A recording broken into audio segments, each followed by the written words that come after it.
What's going on, everybody, and welcome back to From the Bench. I'm your host, Will Meadows, and welcome to today's Saturday edition, usually the Friday edition, but I wanted to kind of hold off on that to be able to talk a little bit about the playoff games last night. But we're here now. We've got a lot of stuff to talk about. Like I said, the playoffs, the transfer portal, and the basketball team has a game tonight at the fake UT in Texas. So, a lot to talk about today, but before we get into anything, make sure you guys subscribe to the channel, like this video, and leave a comment on how you feel, one, about the playoffs. Ohio State, laid it down on us, as we all know, and now they're going to the national championship, so maybe even leave your prediction of the national championship down there, and also how you feel about, one, the Florida game that happened this past week. I know how we all feel about that one, and then your predictions for the game tonight against Texas. So let's just get right into it. You know how it is. We're going to start with football and end with basketball. Football, we'll start with the playoffs. Obviously, I don't know if you guys watched. Most people watched if you're watching this episode. Ohio State beat Texas last night to go to the national championship. Notre Dame beat them the night prior. Notre Dame beat Penn State the night prior. So Notre Dame versus Ohio State national championship. A little pat myself on the back. I did predict Notre Dame the national championship on this show. A lot of people said that was a dumb idea, but I stuck with my gut, and there they are. That secondary and defense is just lethal. I think Ohio State and Notre Dame is going to be an incredible game. I think a lot of people are going to pick Ohio State, and I'm going to pick Ohio State, I think. But Notre Dame is just well coached. They're a hard-nosed football team. Riley Leonard is a warrior. He will put his body on the line for Notre Dame every down. And, should be a really good game. I don't know if you guys watched the end of it, but Texas had the ball on the 1-yard line, man, and it was second down. And you got 3 tries to get a yard, and they ran a pitch 8 yards back. And that might be one of the dumbest play calls I'd ever seen in my life. Because then you set yourself up that 3rd and goal at the 9, where they then threw an incomplete pass and then the strip fumble, and Jack Sawyer scored a touchdown. It's just kind of that's one of the dumbest play calls I'd ever seen in my life. When you have 3 chances to get 1 yard, with great running backs in Wisner and Blue, it did not make much sense to me whatsoever. But, I'm not the coach over there, so who cares what I think. I think the playoffs is going to be ridiculous. I know some Tennessee fans are going to be cheering for Ohio State because they're going to have the mindset that, it looks better for us if the team that beat us wins the national championship. And, yeah, that might be true, but in a year we won't remember that. So I don't really care. I kind of just want a good game. I wouldn't mind Notre Dame. Most people are saying that. A lot of people are saying this, not just myself. Notre Dame's always been so hated. But Marcus Freeman, their coach, young, energetic, a great coach, has kind of started to make them likable. It's hard not to kind of cheer for him in these playoffs. I know I was cheering for him. I cannot stand Penn State. I don't like James Franklin. But it's going to be – I just hope for a good game between Ohio State and Notre Dame. I just want to see a thriller. And the CFB playoffs have not disappointed the last 3 years. It's been ridiculous. Both the games in the semifinals were great. But, again, leave your prediction down in the comments. But also talking about the transfer portal, we're still talking about college football even though Tennessee's not playing. So just stuff that kind of involves the Tennessee program. We talked about some guys last episode, Malik Benson and Ty Lockwood, and the transfer portal, maybe some guys that we could get. We were in Malik Benson's top 3. He ultimately ended up deciding to go to Oregon. If you want me to be honest, I don't think he's going to play at Oregon. I don't think he's that good. I talked about it on the last one. People are still just holding on to the fact that he was a 5-star 3 years ago. Sometimes you just don't pan out. And he's been no good the last 2 years he has played football.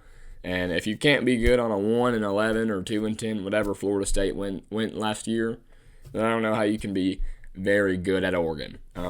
That's just me being completely honest, especially with Evan Stewart staying there, and they've got a lot of talent behind Evan Stewart. So, I don't know. I wish him all the best, but, that's not new news. I told you guys how I felt about him last episode. but I hope he does well. So good luck to him over there in Eugene, Oregon. Ty Lockwood, Tennessee native, previous commit to Ohio State, ended up going to Alabama. Hit the transfer portal, was the number one ranked tight end in the country at one point, and he ultimately decided to go to Boston College. And I know some people may be like, that is the dumbest thing I've ever heard. Why would you go from Alabama to Boston College? The OC, when he was getting recruited to Alabama, was Bill O'Brien, who is now the head coach at Boston College. So, but Bill O'Brien has a solid track record of getting tight ends in the NFL. He's the guy that recruited him. Makes a lot of sense to go out there. I don't understand. I don't know if that'd be the thing I would do, but, obviously I'm not Ty Lockwood, and I'm sure he has a great relationship up there with Bill O'Brien, and wish him all the best. Holden Stays, our tight end. If that name sounds familiar, it's because he was on our team last year. He has transferred to Indiana University, so good luck to him. It's his third team in 3 years. He went from Notre Dame to us to Indiana. Good player, just kind of got outplayed by Miles Kitzelman, which was out of nowhere this year, as we all know. And then Ethan Davis played solid towards the end of the year, so good luck to Holden Stays. Wish nothing but the best for him, and go have fun in the Big Ten. The number one, according to On3, the number one defensive back in the country, Thaddeus Dixon, dropped his top 4, and the Vols are in it. He is a Pac-12 product. Well, no, he's not he's a Big Ten product. But me and my buddy were saying maybe we can go get another Pac-12 product for the DB position. We all know how good Jermod McCoy was for us this year, second team All-American. So I'd love to see Thaddeus Dixon become a volunteer, strengthen up that DB room, because we're going to need all the help you can get. You need depth when you go down later into the year, and we need the DB room to be strong, especially with the SEC, because teams like Georgia's receiving room is getting better. Alabama, everybody in the SEC is just getting better and better. Speaking of Georgia, Carson Beck has entered the transfer portal and was on a do not contact agreement, and he shortly committed to Miami, which, hopefully he does well there. I don't really like Carson Beck, but it seems like he's following the girlfriend, in my opinion. For those who don't know, his girlfriend is one of the Cavender twins, and she plays basketball at Miami. So it seems as if he's kind of following the girlfriend. I don't know. I would have stayed at Georgia if I were him, but then again, not all Georgia fans care for Carson Beck that much. So he can go play a weaker schedule and put up better numbers at Miami, a pass-heavy offense, and see what he can do. Because in the SEC, he struggled when he faced pressure. He became so sloppy. His footwork was worse. His decision-making was sporadic. In the ACC, Miami has one of the better O-lines in the country, and the competition is just not near as good, especially on the defensive end. So, in the long term, it might end up being smart. He could go to put up video game numbers like Cam Ward did, but we will see. Good luck to Carson Beck in the U. That's going to wrap it up for the football section of things. I'm going to keep updating you guys on the transfer portal just because, it means a lot. We saw how good our transfer portal class was this year for the Tennessee Volunteers, guys like Jermod McCoy and Chris Brazell, So it's going to be big for Tennessee to try and get one or two more guys, in my opinion. We got guys like Mike Stang. That was some good news. But I feel like one more guy, or we have Wendell Moe, interior offensive lineman out of Arizona. Should probably see a lot of minutes here, a lot of snaps. But I'd like to see us go get one more guy, maybe that guy being Thaddeus Dixon. But speaking of that, one more guy that we need to have is a shooter tonight against Texas, because if you guys watched the Florida game, nobody could shoot to save their daggum life. It was ridiculous. Florida beat us by 30. It was in Gainesville. Chazlanier was 3 of 16 and looked like he couldn't dribble half the game. Zakai didn't play the best. Felix Akapar was all right. Igor didn't play. No one played good. I'm not even going to talk about stats or yada, yada, yada. Obviously, I got to talk a little bit about Chazmanier because 3 of 16, that's a tour date. That's March 16th. That's no bueno.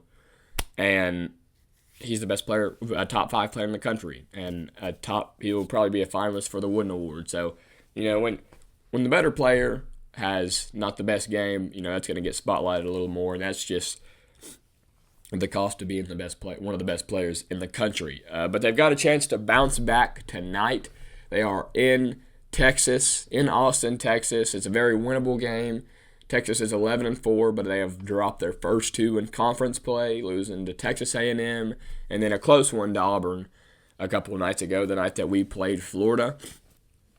But sorry that I sound so stopped up, guys. It's just cold weather. By the way, I hope you guys are staying warm and safe in this snow, but this cold weather has changed my voice, and it's changed my sinus infections. It seems like I can't shake any type of sickness, but that's besides the point. We've got a big chance to bounce back against Texas tonight. It's at 6 p.m. Eastern Time on ESPN, so I'm going to be tuned in. I hope you guys all are too. Texas's best player is arguably the best scorer out of the freshman class this year. It's Trey Johnson, averaging about 19 points a game, and he is the real deal. He's patient, he's skilled, he's long. He's a guard, but he's long, and he's a great player. But, speaking of great, we have Zakai Ziegler, Jermaine Mashack, Chazmanier is a good defender. We've got the bodies to put on him, and I'd like to see Jermaine Mashack come out on him quick, be aggressive with him, almost not deny, but make it rough for Trey Johnson to get the ball in general. And if you can kind of take him out, you can start to worry about the other pieces, and then you should be able to get a good win in the SEC on the road in Austin this coming weekend. Oh, well, I guess it's tonight. But they need to bounce back. We all saw, and with the Florida game, Rick Barnes was saying this in his press conference, it's kind of needed. You need a game to lose, kind of bad too, as ridiculous as that sounds, because why would you ever want to lose by 30? You kind of just need to get knocked in the face to see if you'll get back up. In the long run, like Rick Barnes said, this will probably be better for the team than it was worse, because we all knew we were going to drop one at some point, especially on the road in the SEC. It's going to be really hard. But it's needed. Tennessee's still a top 5 team in the country, whether they lost by 30 or they lost by 2. That's my opinion. I still think, and I've said it and said it and said it, I still think Auburn is the best team in the country, and it's I don't think it's very close. I think 2 is Duke. Iowa State's good. Houston is very underrated. Tennessee, Kentucky can score it with the best of them, but dang, can they play defense? And right there in that boat with them is Alabama. There's a lot of good teams in college basketball this year, and I think Tennessee's right there at the top of it. Like I said, a chance to bounce back tonight off of an embarrassing loss, but there's a reason that the windshield is bigger than the rearview mirrors. It's about what's ahead, not what's behind you. But they've got a chance to bounce back tonight and go Vols in that manner. I'm going to be watching the game, and then I'm going to be watching the NFL playoffs, because I really hope the Steelers, if you're a Steelers fan, get your towels out. I hope the Steelers win tonight. I'd love to see Lamar Jackson take a fat L in the wild card round. But I think that's going to wrap it up for today's episode. Thank you guys for watching. Thank you guys for all the support on the last few episodes. And go Vols, stay safe, stay warm.